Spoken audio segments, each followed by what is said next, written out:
into a space where beauty meets authenticity and transformation is not just a possibility, but a promise. I'm absolutely thrilled to introduce you to someone truly special, Dr. Rukmini Vinaya Rednam, the compassionate force behind the countless remarkable transformations in the vibrant city of Houston, Texas. Picture this: every curve, every contour crafted with care and expertise, not just by a board-certified plastic surgeon, but your very own cheerleader for self-discovery and confidence.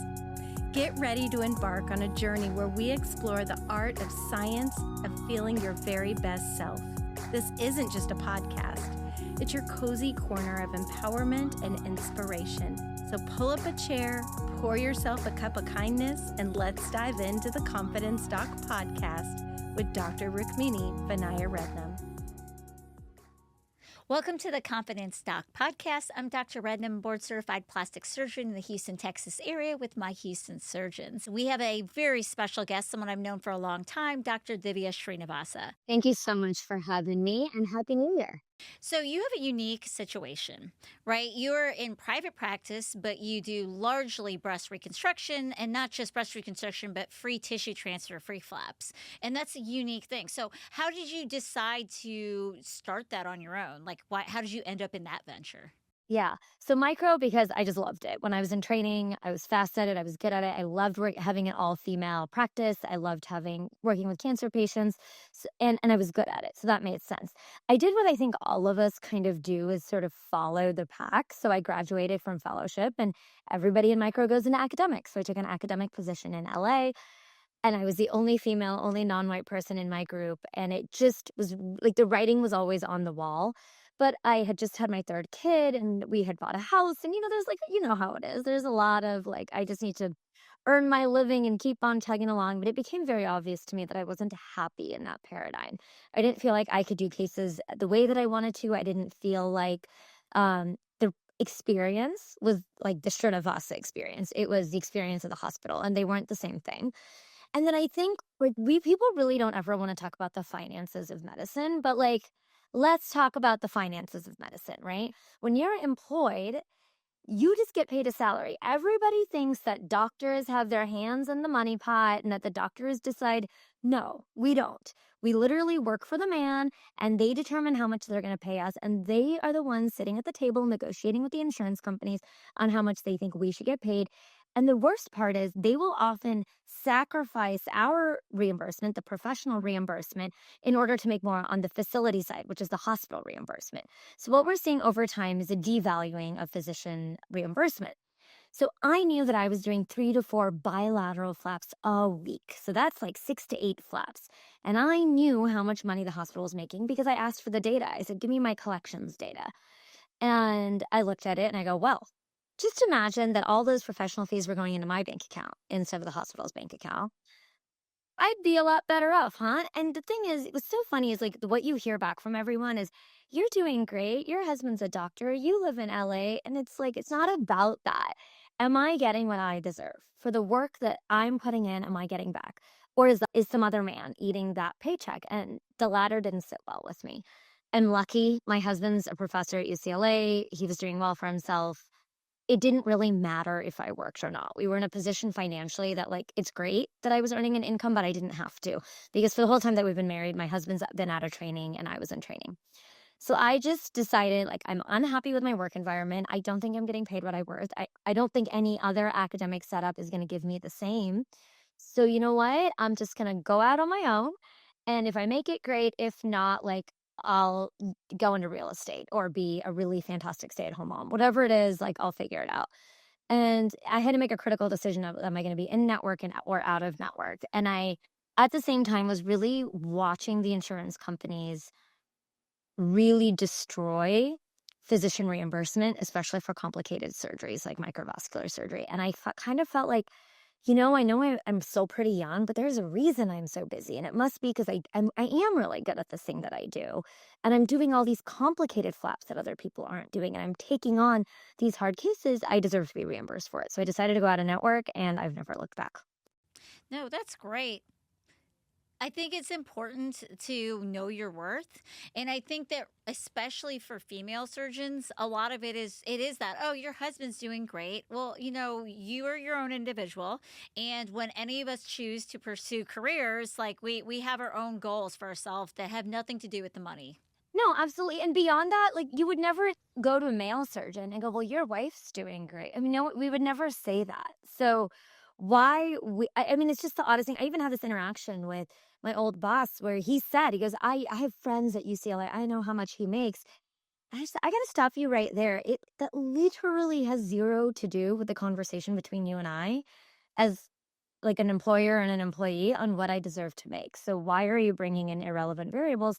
But we're not really empowered to say those things, right? We're kind of just told to be grateful for the job that we have, and that's nonsense. Well, and it's important for our listeners to understand too is yes, we're talking about reimbursement. At the end of the day, yes, we all got into this because we love what we do and we want to take care of our patients, but it is still a job, right? We still are worked really hard, and so just like any position, we want to be properly reimbursed for the work that we've put our lives into, literally. Absolutely. And people don't expect free labor from anybody else, right? If you see a lawyer, they invoice you for Mhm. the hours, like their billable hours, right? But when it comes to doctors, how much Every time we email spend, you send them. no, 100%, right? But do you know how much time you and I spent emails, text messages, phone calls, charting, op reports? We're not paid for Yeah. that at all.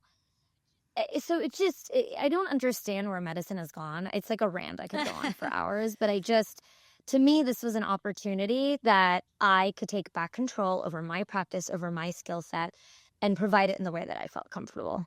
And I think also part of it is when we're properly reimbursed, then I can do all the things I want to do for my patients. I can provide that extra level of service. And, I like, while I don't do anywhere near the number of flaps you do, I still do, I am also in a private practice situation doing deep flaps. And I love that I'm able to do that because I get reimbursed for things well, and I can provide my patients with all these extra things that I know they are not getting in academic setting. And I think that's important. I think it's really, really important. And I love that we're women doing it too, because I think that there's excellent male plastic surgeons out there, but there is something different for a woman providing services for a woman. It just is the way it is. It is the way it is, and our patients would agree. Yeah. Yeah, for sure. And one thing that I really love about you, you're badass, clearly when it comes to business, but you also know how to have some fun. I love watching your socials. You do a lot with fashion, you do a lot with even makeup tutorials. How does that fit into who you are as a plastic surgeon, or is that a totally different side of you? I really think it is a totally different side of me. It's always been a side of me. My girlfriends back from college and med school always joke. They were like, you were the OG influencer. You were doing all of our makeup before Instagram was even a thing. So I think I've always been interested in it. I just think I suppressed that side of myself for so long through general surgery training, plastic surgery training. Fellowship was just a lot because I was pregnant with my third kid. And it wasn't really, Hmm. I didn't even feel like myself. And then academia, I kind of felt like I had to be a different version of myself to suit what they wanted. And then when I went private, saw that I was doing well, and I was happy. I was Hmm. happy. Excuse me. I Hmm. really quickly realized there are a lot of things I want to do to be happy, and I actually don't care at all what other people think. It was very freeing. Something about doing my skill set and my job on my terms was really freeing for me. You and I were chatting on in Instagram, and you had asked me if I was going to go to our national meeting, and I do like to Uh-huh. usually go. And I got to tell you, the very first one after I went private, I was almost a little nervous. Like, what were my mentors going to say? What did people think? I almost felt like everyone was waiting for me to fail. I really felt like there was a lot of, she's never going to make it. What is she trying to do? And I was a little bit nervous, and I felt a little awkward there. And then I went to, like, when I couldn't make it to that year, but the year after that I went to, Hmm. it was amazing watching colleagues from like MD Anderson and other big hospitals come up to me and go, oh my God, I saw that case that you did and you posted on Instagram. That's wild. You should be up on this podium talking about what you do. And that was so therapeutic, first of all, because I do think we all seek validation, right? In medicine, like I don't want to Hmm. pretend like, and I'm not above that. I still wanted that validation, and I got Yeah. it. But I also walked into that meeting, regardless of what other people said, knowing that I deserve that validation, that I do so many flaps a year, that my outcomes are phenomenal. And I knew everybody was watching. And I knew that everyone was tuning into my socials, and that was a kind of a different place to be. Social Hmm. media wasn't really what it is now when you and I were training. It's Yes. very much become something so different. And so I think when I saw that, when I felt so comfortable in my own skin, that's when I was like, you know what? I actually really like social media, and I want to do it as something more than what it was before, which was just a means to share breast microsurgery. So I Uh-huh. really took a deep dive and started sharing all these other things. And I share it really unapologetically because it's who I am. And it is kind of a different version of me. It's not necessarily the doctor microsurgeon version of me that people get, but it's still me. Well, and I think that who we are in our private lives is important too because we are human beings. And I think that when we're, like you were saying, you felt happy when you finally made this decision. You want your physicians, you want your surgeons to be happy because happy people do better work. I mean, I'm going to like quote Legally Blonde here, but like happy people don't murder people. Right, Like right. it just doesn't happen. So when we're balanced in our lives, then when we're at work, we can give our 100%. Yeah, no, absolutely. And I say this about a lot of things too, even about motherhood. When people question your ability to be a surgeon and be a mother, I always tell people I'm a better surgeon because I'm a mother. My sympathy, my empathy, my ability to multitask all are so much better. So I think happy people make better surgeons, and I think fulfills people make better surgeons. And if motherhood fulfills you, I have no doubt that also makes you a better care provider. I 100% agree with you. What do your kids think about you being a surgeon?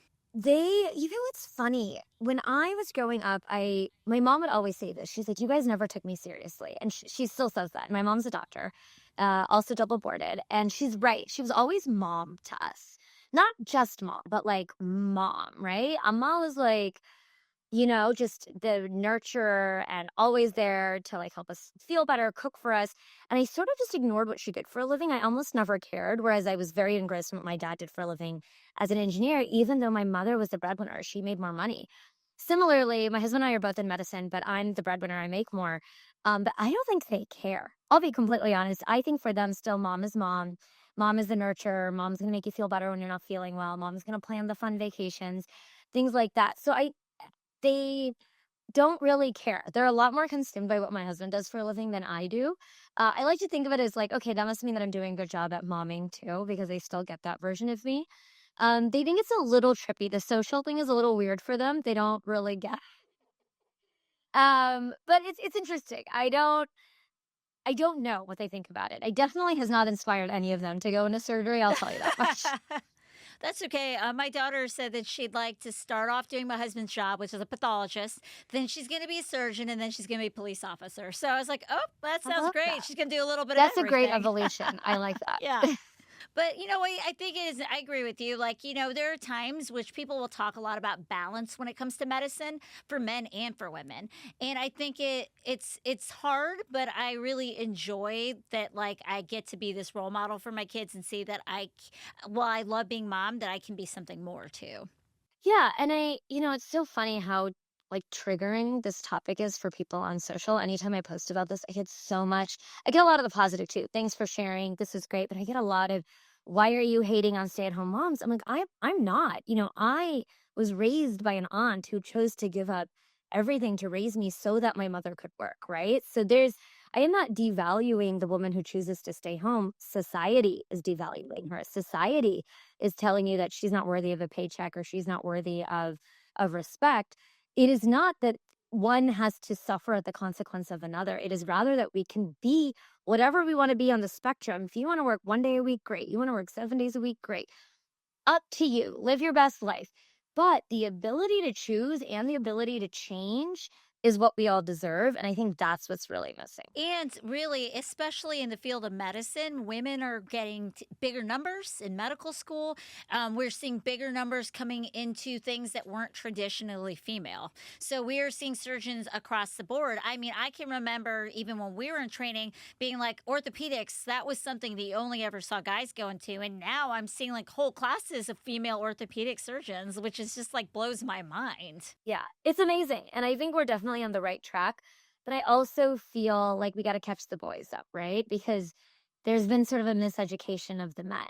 we are being told we can do it all, right? But I don't want to have to do it all. I can, but I should be able to do it with my spouse. We should be able to, if I'm going to work and manage the household, then they can work and manage the household. It shouldn't just be that they work. I think that's kind of what we need to do a better job of. So when I'm raising my boys, I have 2 boys and a girl, but with the boys, I'm always telling them, like, if they ask for cookies, I was like, okay, why don't you figure out how to make them and we'll make them together.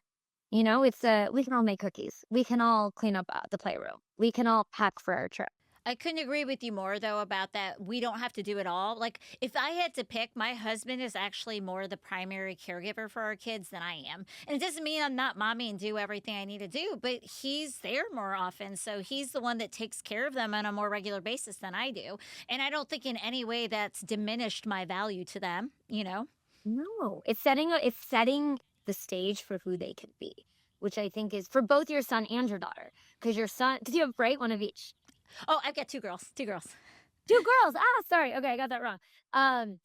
Okay, well, for the sake of conversation, let's pretend like you have one of each. But I'm just saying, if you have, like, I have 2 boys and a girl. Yeah. For the boys, they get to see what it's like when dad does carpool, when dad can be the room dad. And they still see mom at the Halloween party and mom at the parade and all of that, but they also see dad.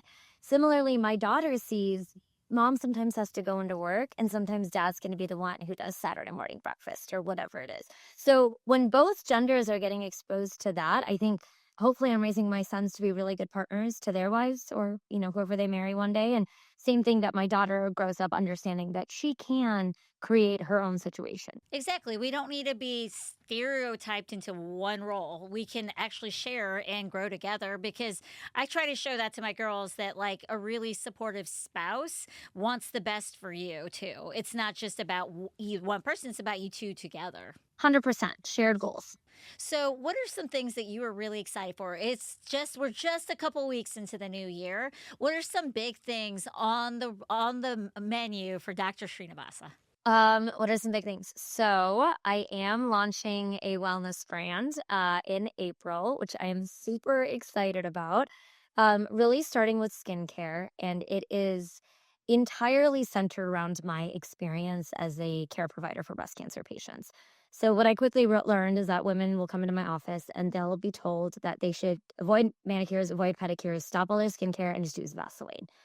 And the reality is they don't have to just use Vaseline, but the medical system does not have the time and the bandwidth to sit through their skincare routine and say, like, well, maybe not retinol, but bakuchiol is okay, or whatever it may be. So I really wanted to create a line of products that are cater to a woman that is healing.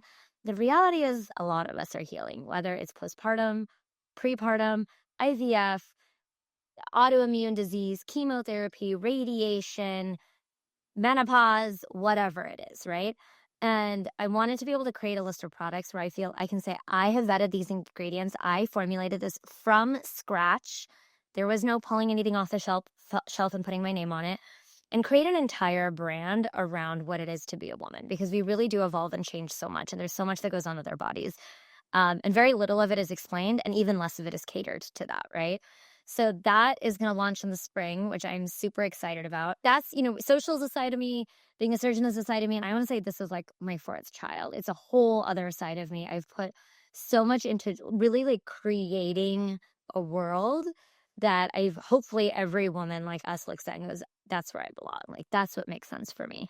So we're launching in spring. So that's a large amount of my focus is going into that. Still working on real estate. It's always been a passion project of mine, especially in LA. So I have some commercial real estate projects going on. And then really figuring out what I want to do with social. I have so many different feelings about it. Some days I love it. Some days I hate it. Meta just came out with I'm removing the fact checker thing. And I don't know. I don't know, I think is the answer. I wonder what social is really meant to be. So I don't know. I think I'm just going to keep putting out how I feel about the world, whether it's which bronzer I'm using or something feminist, and we'll see where it goes. No, I agree with you. There are days I absolutely love it, and I'm just so excited to film and create stuff, and the other days where I feel like I'm like kind of a slave to it. And I'm like, I got to get some material created. I got to do something. But then I'll have somebody come in and tell me about how they listen to a podcast or they watched a video and they just love it. And then I'm like, oh, you know what? This is worth it. This is, because it feels good to know that you're connecting with people on that level. Totally. I was just on vacation in India and we were in Trivandrum, actually. And this young woman came up to me and she's like, oh my God, I follow you on Instagram. And I'm like, this is so weird. I'm literally in the middle of India. And he's a physician. And it turns out that her younger sister works with my husband. It's this whole thing. But it was actually what you said. She came up and like, it's just cool to see like another woman with kids doing the damn thing. Yeah. And I was like, it's worth it. So I've got a fun question for you. If you weren't a plastic surgeon, what would you be doing? Like outside of medicine, if you weren't in medicine, what would you be doing? I think I would either be just like an entrepreneur, out there creating businesses, or I would go into fashion. And maybe a meld of the two, like fashion entrepreneur. I had a feeling you'd say that. That's my answer as well. They're like, well, what would you do? I mean, I'd be a fashion designer. Duh. I mean, that's what I would do. I'm like, there's no... That's right. We have like the ultimate material that we work with. It's like, well, it sounds like you have so many exciting things going on, and I think that you should continue to do your inspiring things because, like I said, it's not just for patients. Sometimes socials can be so much more. It's also inspiring other physicians, clearly. Yeah, I think that's the fun thing, but could also be sort of the double-edged sword of socials that you really do reach such a wide network of people, all walks of life, all parts of the globe. I think what's hard is that people forget what it is, which is it's just a social media platform, right? A 90-second reel could never be the entirety of someone's surgery or personality or outcome or outlook, right?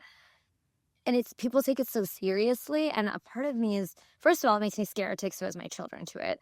But second of all, I think it takes away from what it was originally intended to be, which is just a fun way to connect with people. It is. I mean, that's how it started off with. That's really what it was supposed to be.